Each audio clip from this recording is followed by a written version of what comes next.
We have about, well, more than 50 products that range from true wireless headphones to very exotic, high performance, high fidelity speakers. And there's a product for every price point in our product range. Our central focus is always engineering technology. So every product that we do has several years of a lot of engineering effort behind them. And it is the team of R&D in which I work that make sure that every speaker that we put out is at the forefront of its of the market. Some technologies that characterize KEF, maybe you've heard of the Uni-Core, the coincident driver array. So some years ago, 30-something years ago, 35 years ago, KEF designed a tweeter with a neodymium magnet that could be small enough to fit inside a mid-range, and then used the mid-range as a waveguide or as a horn for the tweeter to control its directivity, and thus the Uni-Core was born. And this is a technology that we've been developing for the past 35 years, trying to perfect it, trying to improve it to the point at which you could say nowadays there's still some stuff to do, but it is a truly seamlessly integration between a mid-range driver and a tweeter. We have other technologies such as single apparent source, which we will talk about today, and its importance for Uni-Core, and force cancelling based drivers, which we sort of pioneered back in the 70s. And then more lately, we've been using metamaterial acoustic absorbers for to absorb the rear wave from our tweeters. Right, so how do you on time? Good. I'll try to go slower then. Actually, well, the topic of Uni-Core is actually quite simple. So I will try to introduce you to first how we design speakers, from that for you to understand why we came to the conclusion of needing something like Uni-Core. We have 4 design aims when we start a loudspeaker design project, which are mainly electroacoustic. The first aim is for the speaker to have a smooth and balanced frequency response and directivity. What does this mean? These are actually 2 aims. One, the frequency response should be as flat as possible, as smooth as possible, free from peaks or dips or any traces of resonances, and it should be as wide as possible. So we want to cover a wide bandwidth, preferably across the audio spectrum from 20 to 20,000 hertz. Then it should also have a smooth directivity. So that is its frequency response. It should have a frequency response off axis that changes or varies smoothly with the angle, both horizontally and vertically. You can see in the graph here the on-axis frequency response of an example speaker, which down to around 200 hertz in this case, which is not really wide bandwidth, is flat and smooth enough. And then you can see a curve that we call the power average, which is an approximation to the acoustic power of the speaker, which we acquire by putting the speaker in front of a vertical microphone array and then rotating the speaker, and every few degrees acquiring the frequency response of the speaker at all of these angles, thus ending up with a sphere of measurements. We average all these measurements, and then we come up with this power average curve. And the difference between this power average and the on-axis, or the listening window in particular, which is the average of plus minus 15 degrees from the actual frequency response, is the directivity index, right? So this tells us how directional the speaker becomes with frequency. As you can see, the on-axis is flat, the power average is gently downward sloping curve, and thus the directivity gently rises with frequency. This is mostly agreed to be a good sounding speaker in most listening rooms, and is thus one of our design aims, right? So we'll talk a little bit about this later. In this case, you can also see a plot of angle versus frequency, and then the color is the SPL. On axis, well, this has been, no, it's not normalized, but on axis is pretty much flat, down to 100 hertz in this case. And then as you go off axis, it very smoothly becomes, well, becomes quiet, right? So it's directional. But you can see that the transition between, transition from low frequency to high frequency happens quite smoothly. There's some irregularities here in the crossover between the woofer and the mid-range. We'll talk about that in a bit. The transition is overall smooth. In this case, it's the horizontal directivity contour. The second aim is to have drivers that have no character of their own. So we use direct radiating drivers. There's compression drivers as well, with that are horn loaded perhaps. For home hi-fi, we usually use direct radiating drivers because of their characteristics and because of the required SPLs, the required distortion, the required fidelity, and directivity angle.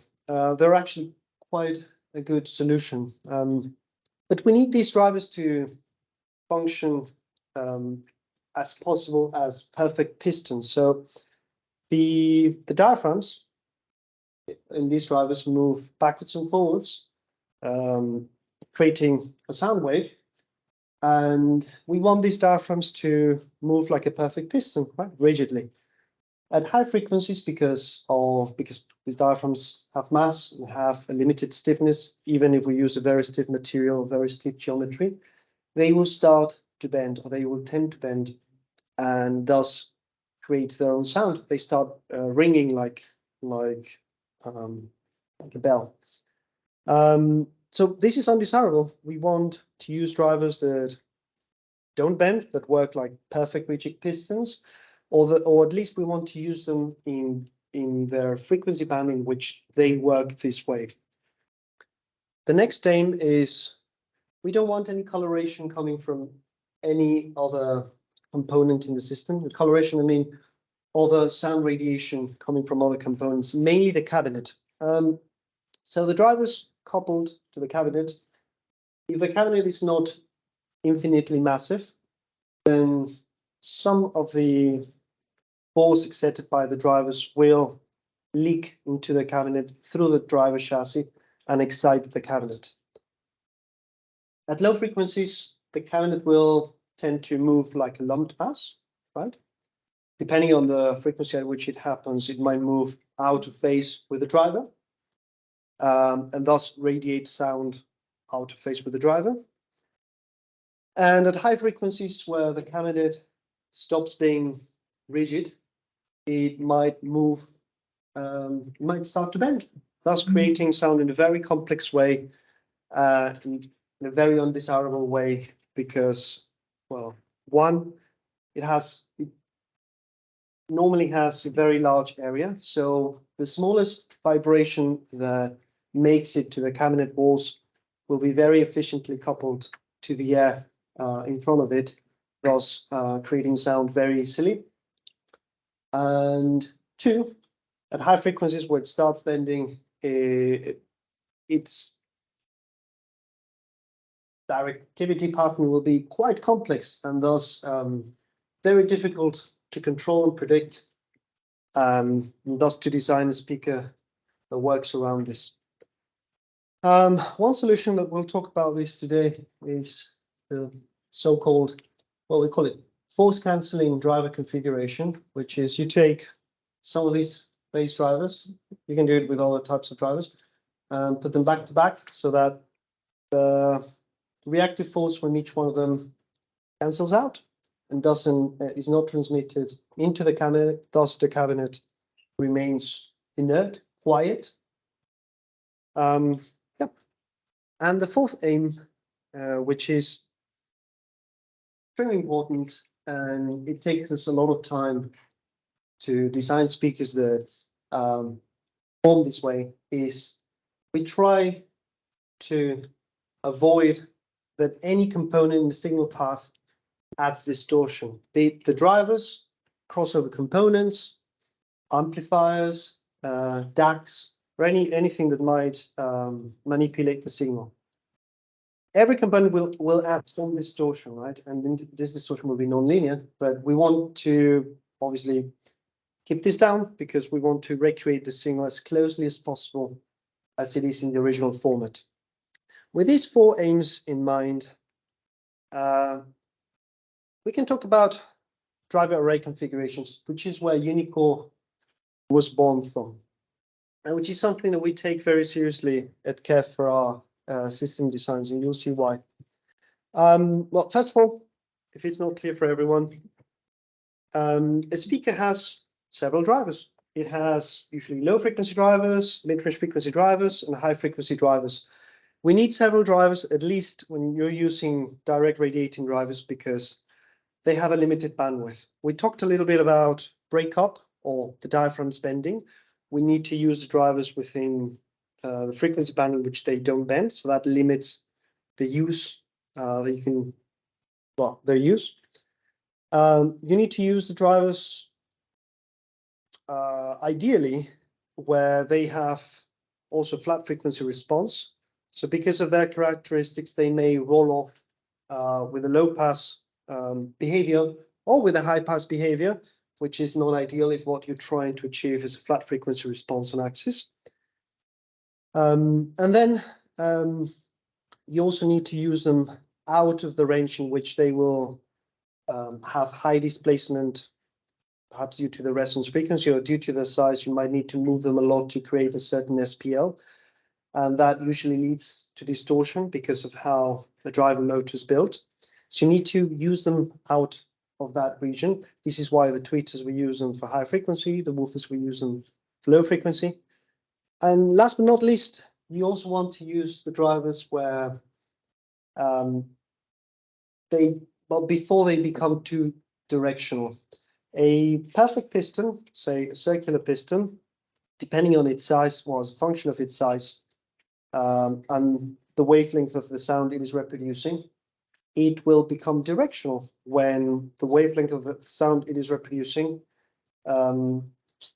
tends to the size of the driver, right? So you want to avoid this because, as we reviewed earlier, we want to allow the speaker to have the widest directivity possible and not the narrowest directivity, right? So we have a speaker with several drivers. Now, what are some driver configurations? A typical driver configuration, which you've seen in any speaker in history, is this. You have the different low frequency, mid-range frequency, or LF, MF, and HF drivers arranged on the front baffle, radiating forwards. And typically they're arranged next to each other so that, well, in the order of the frequency band they're reproducing, so that at least if they cannot be coincident, the distance between them will be minimal, so that the crossover between them can be made easy. And this is an example of also like a typical speaker of this case. This is a KEF speaker from the late 90s, early 2000s, with 5 ways, 5 drivers. Strangely, 2 tweeters, which is contradictory to what we're trying to do at KEF. This is what I was saying. The distance between the drivers is minimized to a certain extent. But the front baffle is, the width of the front baffle is dictated by the largest driver, right? Why do you need the largest driver to be so large? Because you need to displace a certain volume of air to result in a certain SPL that you might require for your application. For home hi-fi, you usually end up requiring a woofer that's about 12 inches, 15 inches in diameter, with perhaps half an inch of excursion.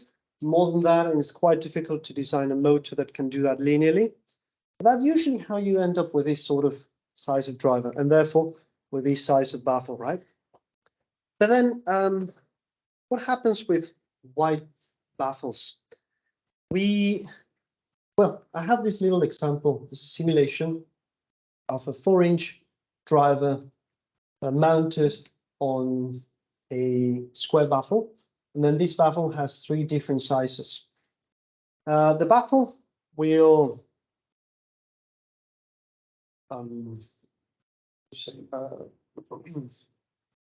provide a transition for the sound wave coming out of the driver to transition between half space radiation to full space radiation, right? From 2 pi to 4 pi. And in this transition, it will lose 6 dB of output, right? Because the sound wave needs to wrap around the speaker. At high frequencies, you have higher output than at low frequency, right? And this transition happens usually with a ripple in the frequency response. This is mainly due to the shape of the baffle, right? And this is very easily fixed with a curved baffle, for instance, or small baffle if you cannot afford to make a curved baffle because of ID constraints, of manufacturing constraints, or perhaps cost constraints, right? But if you see, as the baffle becomes smaller relative to the size of the driver, which is key in this graph, the ripple becomes less severe, right? So this can already tell us, oh, it is ideal if we can make the baffle, at least in the horizontal direction, as wide as at least the mid-range drive, right? Ideally, the high-frequency driver, the tweeter, but at least the mid-range. But we have a problem. The woofer, the other driver, now too big, but we need that volume displacement. So there's several ways to solve this, but each one of these ways has its caveats, and we'll go one by one.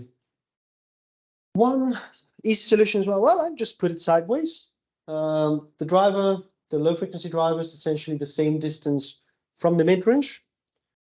At low frequencies, the woofer will be omnidirectional because of the wavelength of the sound wave it's producing. It's very big relative to the size of the driver.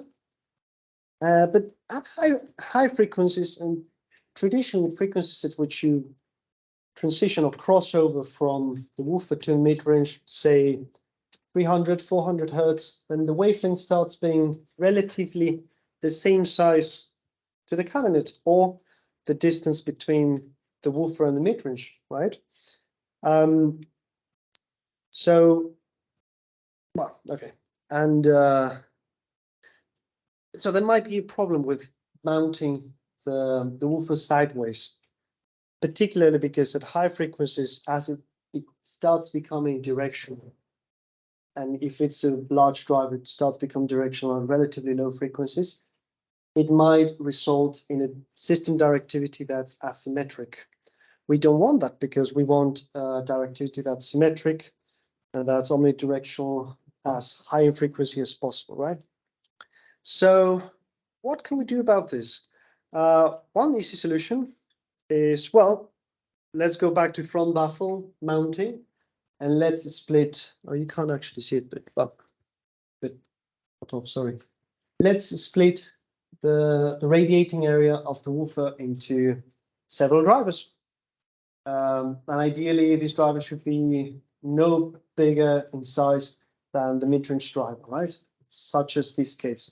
You can align those drivers perhaps vertically on the front baffle so that you will keep a slim front baffle, and therefore the horizontal directivity of the speaker will be wide and free of the effect of diffraction of this ripple in the frequency response.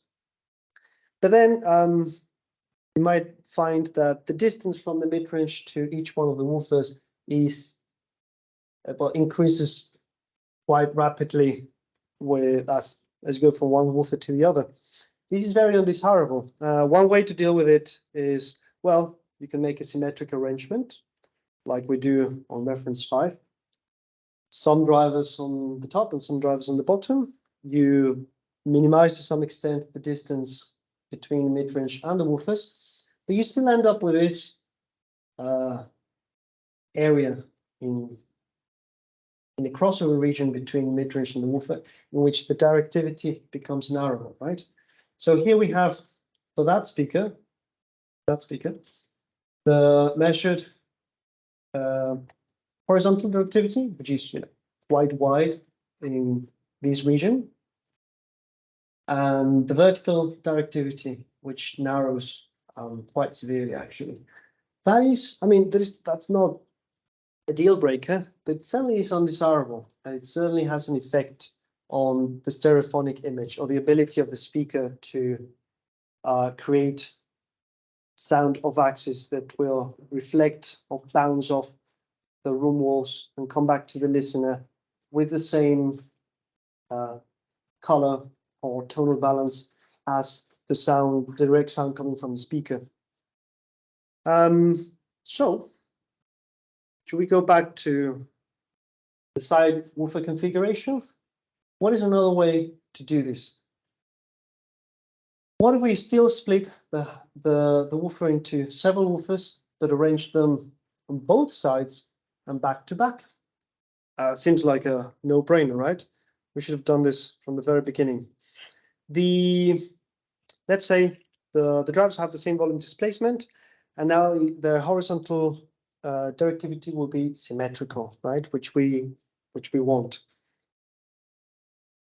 The distance is the same that we had originally, as in the front baffle with the big driver, so not too bad. We've had the same volume displacement, horizontal directivity, and potentially not a bad crossover between mid-range and woofer. Can we go one step further? Yes, we can, because they're mounted sideways. We can actually tuck them in behind the mid-range and really minimize the distance between the mid-range and the woofers. So between this example and this example, the distance is much smaller, right? And they're arranged symmetrically on the vertical axis with respect to mid-range. The tweeter in this example is still hovering up there at a few centimeters from the mid-range. So why don't we deal with that once and for all and put it in the middle of the mid-range? And we create essentially what is a blade or a LS60 wireless driver configuration. We have called this at KEF the single apparent source because technically sound coming from all the drivers has a very small delay between them for a normal listening position, or at least if you're on axis or is likely of axis. And the drivers are as coincident as they can be without actually making, say, a Uni-Core with 3 waves, for instance, which would be extremely complicated. So these driver configuration will come very handy and very important in the discussion of Uni-Core. Worth mentioning, however, there are a few other driver configurations, at least some that we use at KEF, that are that also work really well in terms of directivity, but for one reason or another, we don't use them in the hi-fi speakers. We have this one, for instance. We have this custom installation speaker called the CI250, which has a 10-inch woofer tucked in behind the mid-range driver. That sounds, to the naked eye, like just a coaxial driver, nothing out of this world. However, for some simulation, we discovered that if you don't load the mid-range into its own cavity and you use the woofer cavity, acoustic cavity, as its cavity, and allow it to be a dipole, and you design a crossover well, you can actually get away with a very clean frequency response without the notches that you would normally see due to the resonance created by this cavity. You need a little bit of foam in the correct spaces and the right type of foam. and then you need to shape the front baffle in the correct way as well, so the high frequency does not suffer of diffraction effects. And it works really well, as you can see. This is off-axis response of this speaker at 3 angles. You wouldn't tell it's a coaxial driver with a big annular hole in it, right? Another way to load an LF driver is to put it inside a coupled cavity or a bandpass cavity. So that is 2 LF drivers radiate into a cavity, and then this cavity is loaded by a port, thus is filtered, and then the output, all the bass comes out of one hole, which can be positioned very close to the mid-range. In this case, we have 2 mid-range drivers, right? But if it were 1 mid-range, then it would be extremely close, and you don't have a large array of LF drivers, which is really good for directivity, but is extremely complicated to design in such a way that actually results in good bass. Therefore, well, no distortion, etc. So therefore, we don't use them nowadays. Yeah, let's talk about the single apparent source configuration a little bit more. There's a little video that our marketing department made at some point that shows how you start with the 4 LF drivers and then arrange them back to back and next to each other, and they end up really close to the mid-range. Thus, the sound wave coming out of the entire array in the crossover region is as coherent as possible, right? As you can see. And this is how it looks. This is an example. This is a Blade 2 Meta speaker, and this is a reference 5 Meta speaker. They are the same LF drivers, the same Uni-Core, but just very different cabinets, right? In the case of the reference 5, it's a very sturdy, very massive MDF cabinet that weighs more than 60 kilograms. And in the case of the Blade, it's a composite molded cabinet that weighs about half as much. Why? Because we did say in the past that we needed cabinets that are as massive as possible to avoid the drivers exciting the cabinet, right? But in this case, because we have the LF drivers back to back, then they don't excite the cabinet. So you can get away with a cabinet that's not as massive, and then you can actually make a material that you can mold into a nice shape that will have benefits in the radiation of the high frequency from the Uni-Core. So yeah, the single apparent source has better vertical directivity because of the close proximity between the mid-range and the woofers in comparison to these vertical large driver array. You can get away with a slim enclosure because even though you have, well, in this case it's 6.5 inch, but in case of Blade 1 it's 9-inch drivers, you don't have to have a 9-inch front baffle, right? You can have a much slimmer front baffle that's roughly the width of the Uni-Core plus a little bit more, which is the depth of the 2 LF drivers. And very importantly, you can get away with a curved front baffle, which you couldn't do if you had the woofers in the front like here. You want a curved front baffle to further avoid the effects of diffraction on high frequency in particular. And we have this force cancelling arrangement that we talked about already, which is extremely important. Yeah, just summarize. This is the vertical directivity of reference 5 Meta and the vertical directivity of Blade 2 Meta. If I asked you to tell me which one looks better, you can already tell which one looks better, right? And you could already tell which one sounds better as well. The reference 5 Meta, must be mentioned, is still an excellent loudspeaker, but the Blade 2 Meta is really on another level. And it's thanks to this arrangement of drivers that we got away with that cabinet, and thus this very nice directivity pattern that very smoothly tapers into the high frequency, doesn't become directional in the crossover region between the woofer and the mid-range. Yeah, but it's smooth all over because of the curved cabinet. We also mentioned the force cancelling. Here's a measurement that I did on a KC62 subwoofer. So the KC62 subwoofer is a subwoofer that has two opposing LF drivers acting, they're connecting in phase, so they're both moving in opposite directions, right? When you connect them in phase, so they're essentially in a force cancelling configuration. And when you connect them out of phase, they're moving in the same direction, so there's no force cancelling configuration, and thus the cabinet moves, right? So if you measure, you shine a laser onto the front baffle of this subwoofer and measure the velocity. In this case, you've got this measurement without force cancelling and this measurement with force cancelling. That's about 20 dB attenuation, just because you're arranging the drivers back to back. That is really powerful. And not only does this apply at low frequencies, say around here, well, maybe around here, where the cabinet behaves as a lumped mass, but also at high frequencies.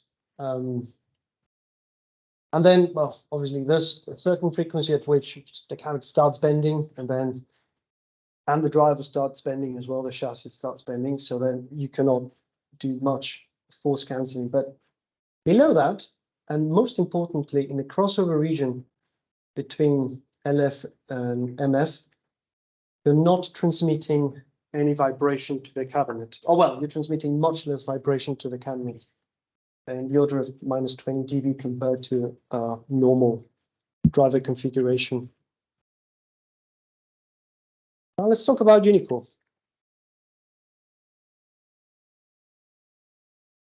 And how it came about from this particular driver configuration.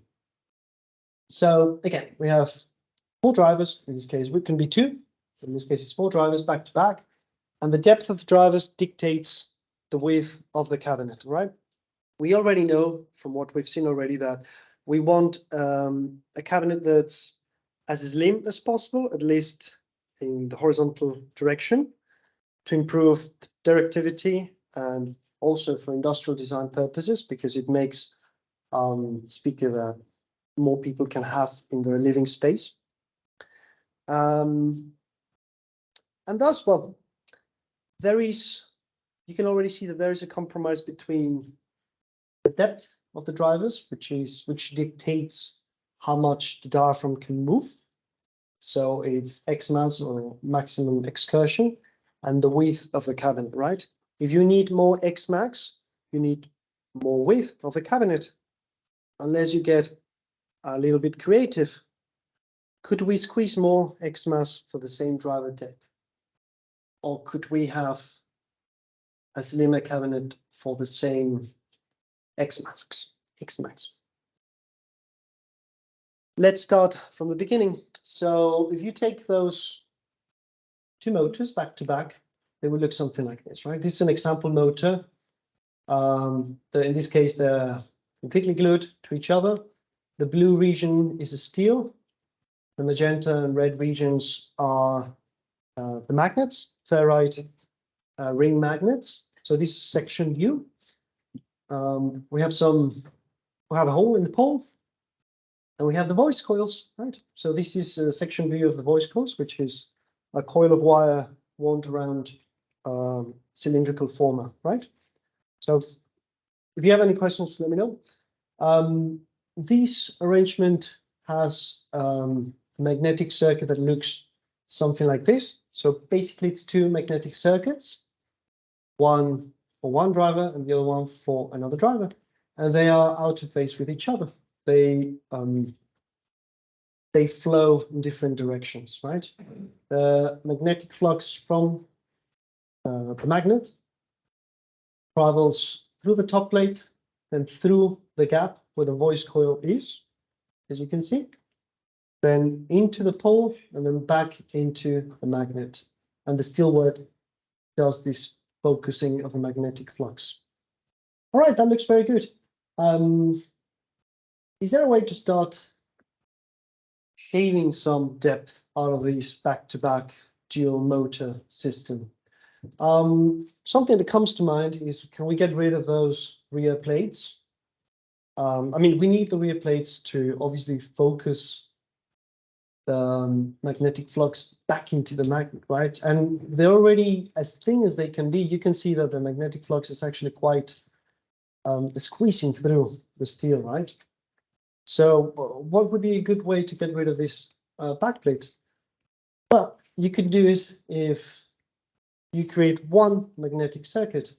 So imagine now this is one single magnet, quite a large one though, that generates magnetic flux that travels through this gap into the pole, through the other gap, and into the magnet as well, right? This looks good. It's only one magnetic circuit, so you have to do something to the voice coils, which we need to talk about in a second. There seems to be a problem though. One is that the pole is floating in mid-air, so it's not a fixed. Well, actually, I left a line here, but imagine there's no line there. It's floating in mid-air. And well, this might not be a problem because the coils are moving technically exactly the same. They have exactly the same displacement. At some point, they will hit each other, right? In a normal driver, they will hit the backplate when they reach the what we call the mechanical excursion, or maximum mechanical excursion. In this case, they will hit each other. That's potentially also not desirable, though we haven't actually tested it. Right, so let's solve this by overlapping the voice coils. This is where Uni-Core is born. It's the same two voice coils, well, almost the same magnetic circuit, but we've decided to make one voice coil a smaller diameter than the other one. So this allows us all of a sudden to overlap voice coils as they move into the motor system, right? This overlap allows, to have the same mechanical excursion as this motor, but with less depth, right? So we've already reduced the depth of the motor by quite a bit. And then even in this example, we could even shave off this bit of aluminium and reduce this further. We're limited obviously by the amount of flux that we need to get from this magnet. So the magnet might be a constraint. But yeah, there you go. That's Uni-Core, right? Most importantly, the pole is not floating anymore. It's affixed by this aluminium cylinder. It could be made of anything, but it needs to be made of something that can be glued to the steel, that can withstand the high temperature of these voice coils. And as we will talk about in a little bit, it can also be used to help in the behavior of the motor and the electromagnetic behavior of the motor. As you can see, when the voice coils move into the gap, they overlap. Thus, you get a much slimmer motor that can be used for two drivers. And you can immediately shave off some width from your baffle, your cabinet, with the same maximum excursion, right? This is a bit of an animation of how it magically happens. And even though you cannot see them overlap in that animation because they're not driving the woofers as much as they can be driven, you see the idea, right? They basically just overlap. But yeah, so far it sounds very nice, but comes with a little bit of how do you say a fine letter. So let's talk about force cancelling, right? So the whole point of putting the two woofers back to back was that they could be arranged so that the force from each other will cancel. And we know that, well, we can represent this motor force, the force of the motor, this way by the force factor, which I'll tell you what it is right now. Force factor multiplied by the current, we'll call it A in this case, usually called I, the current going through the voice coil, and the current dependent force factor multiplied by the current voice coil. Together they create the force. This can be equated to the state variables of the diaphragm, well, of the moving assembly, multiplied by the mass, the mechanical resistance, and the stiffness, respectively. This is worth mentioning. So what is this? This BLI times A. This is called the reluctance force. So we have two forces here, actually. The Lorentz force and the reluctance force. The reluctance force is, if we use this notation, can be represented by the special derivative of inductance times the current. Yeah, so it is a force that depends on the inductance of the coil as a function of its displacement, and it multiplies with current, making it quite susceptible to current because it is squared, right? However, in a very linear motor, say, imagine inductance is linear with displacement, then this derivative will be very small, right? So let's just ignore that for a second, and let's assume the motor force is the force factor times the current. Force factor, by the way, is flux density that going through the magnetic gap times the length of wire of the voice coil dipped in that magnetic gap. Yeah, the flux going through the gap times the wire times the current creates a force, right? And this force is exerted onto the moving assembly. Right, so you can already see that with this arrangement, one coil because it has a bigger diameter, it tends to have more length of wire dipped in its magnetic gap, right? So you could say, I mean, there's some side notes to this. You can play around with the number of turns, the caliber of the wire, etc. But roughly speaking, for the same resistance in both voice coils, and you usually like the same resistance because you will use the same amplifier on both. We'll usually do that. You'll end up with more wire length in one gap than the other. There's a bit of a problem if we want to equal the force of both drivers, right? However, it turns out for Uni-Core, the flux coming out of the magnet, or the flux density, well, the flux coming out of the magnet into the gap becomes more dense as you travel towards the center of the driver, right? Because there's less steel. Outside of the driver, there's more steel, so the same flux occupies more volume, thus becomes less dense. And you can see an example here. I've made this FEA simulation late at night yesterday, just to exemplify it. We have the two gaps, gap A, gap B, so big gap, small gap. And I've driven the magnet, as far away as possible, a few millimeters. This is quite exaggerated. You don't need this offset. You only need enough offset to put an aluminum ring in the middle. But if you plot the flux density B over the steel, you can see that the density is much higher in this gap than it is here, right?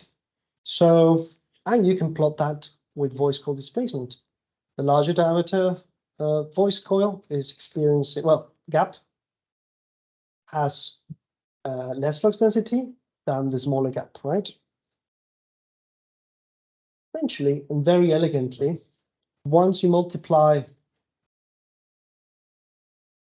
the less flux times the more length of wire, B times L, you end up with roughly the same force factor. And that is pretty elegant, if you ask me. So you have, for this guy, you have less B, more L, same current, assuming, so same force. So we have respected the force cancelling, right? Lovely. So that's one problem solved. We have the same BL in both motors. Well done, Uni-Core.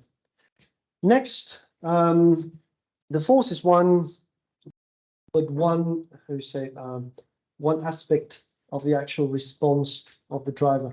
The response of the driver is proportional to its acceleration, and its acceleration will be a result of its mass and the force you apply to it, right?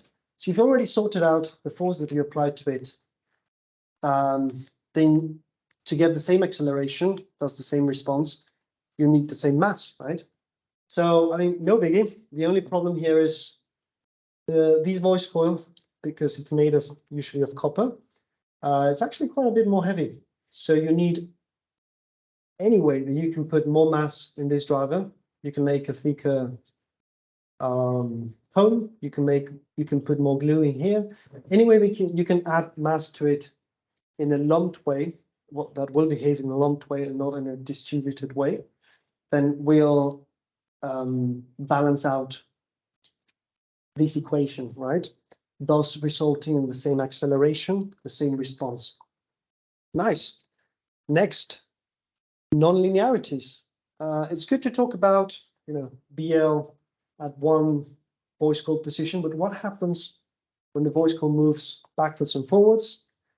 Because it has a certain length and the gap has a certain height, at least in this kind of motor, the force factor will decrease, right, as the voice coil moves out of the gap. Less length of wire is exposed to the flux passing through the gap.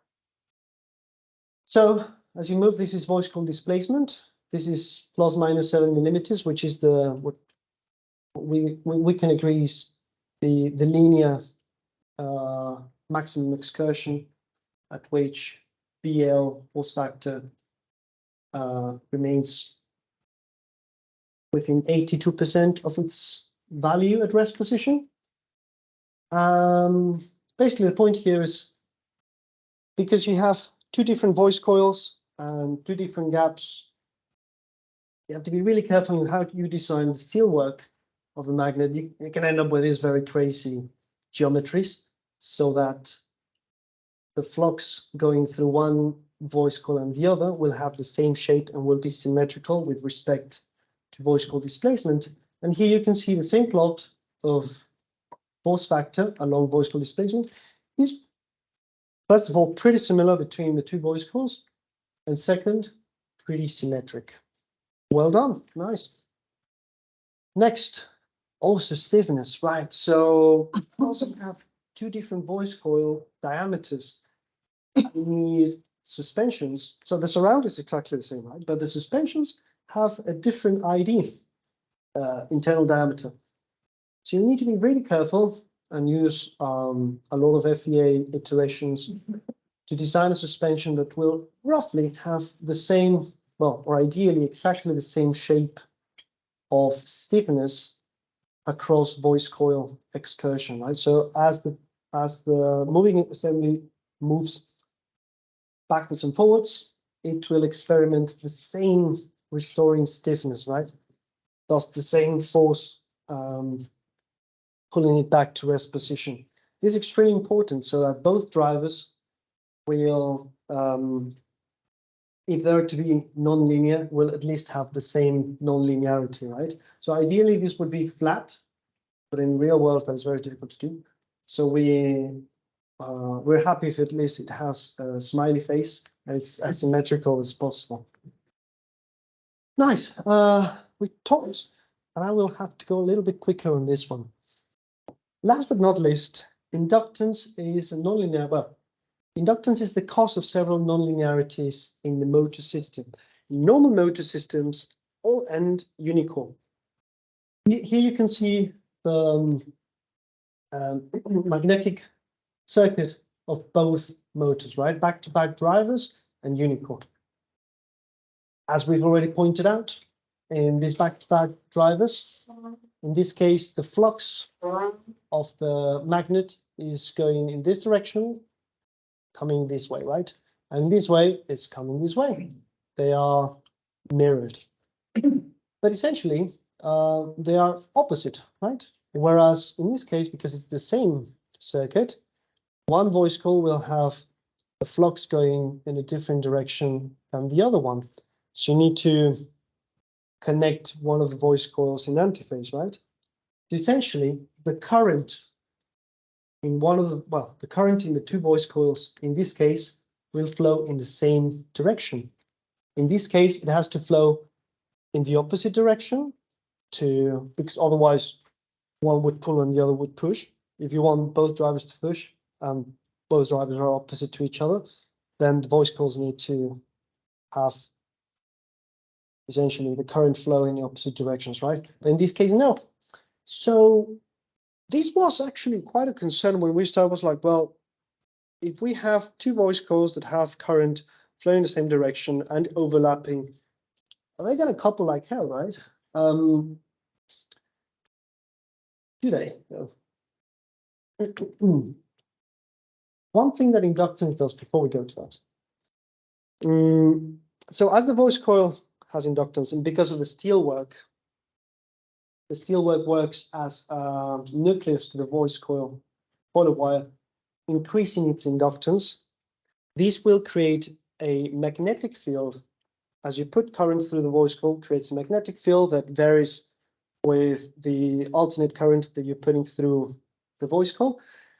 This magnetic field will permeate through the steelwork and modulate the magnetic field from the permanent magnet. That's undesirable because this leads to nonlinear distortion.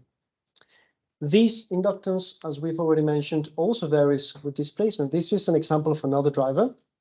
If you see the red driver, this inductance varying with displacement. We have 5 voice coil positions. At low frequency, that can actually be quite different, right?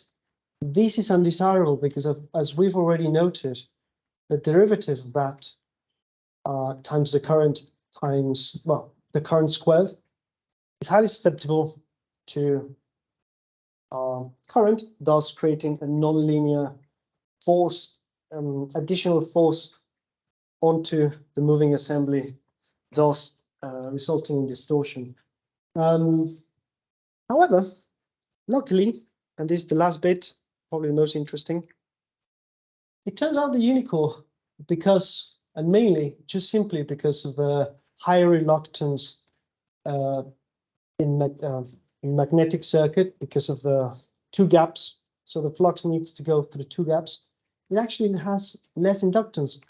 If you look at the red and the blue curves, these correspond to 2 motors. The back-to-back in the case of the red one, and the Uni-Core in the case of the blue one. It's much less inductance, particularly at low frequency, right?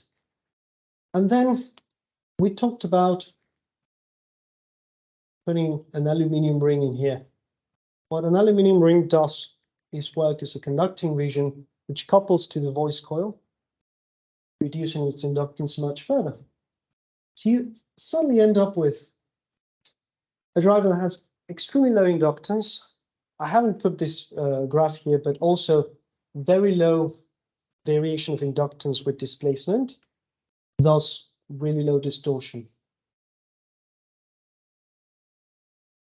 Have a look at some applications. You've already seen that picture, I suppose. Again, very, very, very slim cabinet, LS60 Wireless. This is our 60th anniversary loudspeaker. It has the single apparent source driver configuration. It has the Uni-Core. This is, yeah, by the way, bad news. I forgot to bring a Uni-Core with me. Sorry.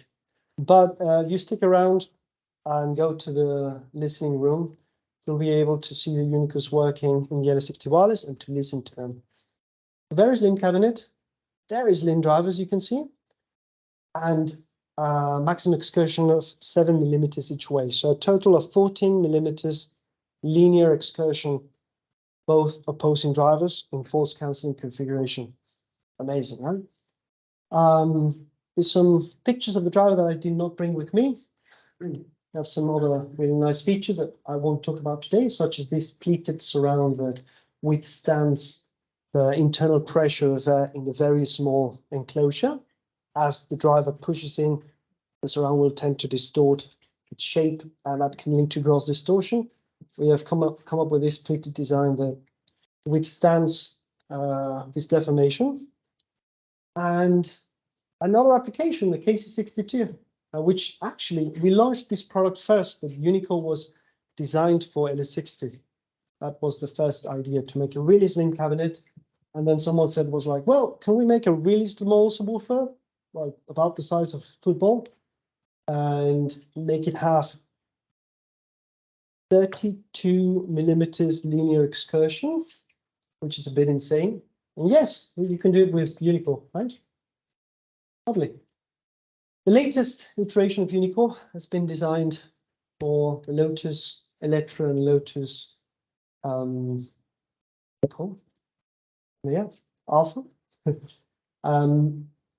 And it is such a, well, because it's a back-to-back driver and it's so narrow, you can put it in the center console and actually have a subwoofer that's really close to the driver instead of putting a subwoofer in the boot. But the distance from the woofers in the doors to the subwoofer is much smaller. Crossover is much easier. It sounds better, and you can do a lot of DSP magic with it as well. Lovely. This is the last application. That is me last night packing the speakers to come here. Nice. So Uni-Core allows you to have more X-Max for the same enclosure width, or less enclosure width for the same X-Max. It does require you to be careful to design its components to match the behavior of the two drivers, so that they have the same response and they remain force cancelling and the cabinet remains inert.